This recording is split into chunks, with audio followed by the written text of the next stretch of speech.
ప్రముఖ రచయిత ప్రజా గాయకుడు అందశ్రీ కన్నుమూశారు. ఇవాళ ఇంట్లో స్వల్ప అస్వస్థతకు గురైన అందశ్రీని గాంధీ హాస్పిటల్కు తరలించారు.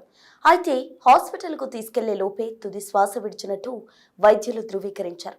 దీంతో ప్రజాగలం మూగపోయినట్లయిందని, ప్రముఖ కవి కలం ఆగిపోయినట్లయింది.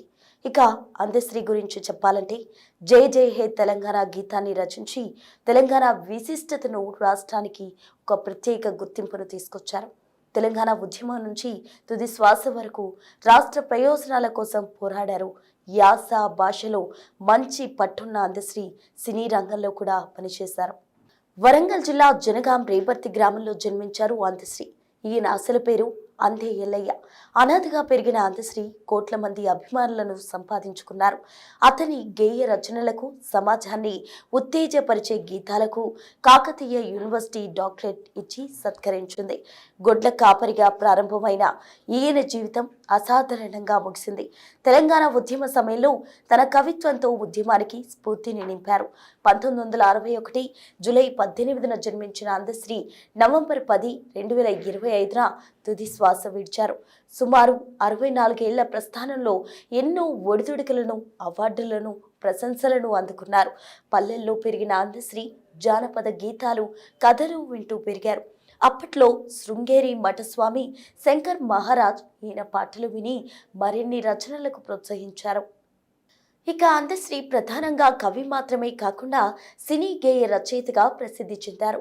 నాటి తెలంగాణ ఉద్యమంలో కీలక పాత్ర పోషించిన ఈయన మలిదశ ఉద్యమంలో తెలంగాణ ధూమ్ధాం కార్యక్రమ రూపకర్తగా నిలిచారు. ఆటపాటలతో 10 జిల్లాల్లో స్ఫూర్తి రగిలించారు.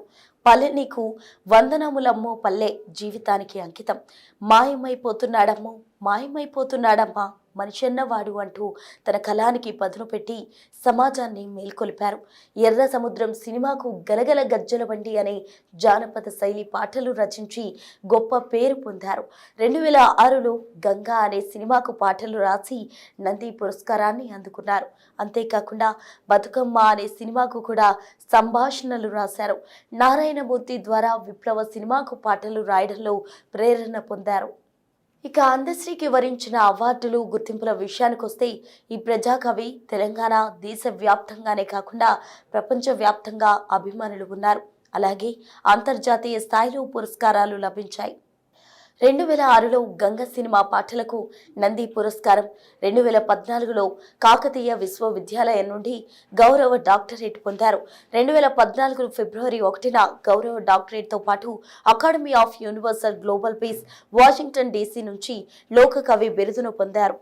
2015 ఆగస్టు 14న వంశీ ఇంటర్నేషనల్ ఫౌండేషన్ తరఫున దాశరథి సాహితీ పురస్కారాన్ని అందుకున్నారు. 2015 జూలై 5న డాక్టర్ రావూరి భరద్వాజ సాహితీ పురస్కారాన్ని పొందారు. 2022 అక్టోబర్ 15 సుద్దాల హనుమంతు జానకమ్మ జాతీయ పురస్కారం వరించింది. 2024 దాశరథి కృష్ణమాచార్య సాహితీ పురస్కారం అందశ్రీ తన ఖాతాలో వేసుకున్నారు. 2024 ఎన్టీ రామారావు పుణ్యతిథి లోక్ నాయక్ పురస్కారంతో పాటు 2025 జూన్ 2న తెలంగాణ రాష్ట్ర ఆవిర్భావ దినోత్సవం సందర్భంగా ముఖ్యమంత్రి రేవంత్ రెడ్డి చేత ₹1 కోటి నగదు పురస్కారం పొందారు. ఇన్ని బిరుదులు అందుకున్న అందశ్రీ జీవితం ఎందరికో ఆదర్శం, మరెందరికో స్ఫూర్తిదాయకం. ఆయన లేని లోటు తీర్చలేనిది. ఈయన మృతిపై అనేక మంది కవులు, కళాకారులు, ప్రముఖులు నివాళులర్పిస్తున్నారు. ఆయన ఆత్మకు శాంతి చేకూరాలని కోరుకుందాం.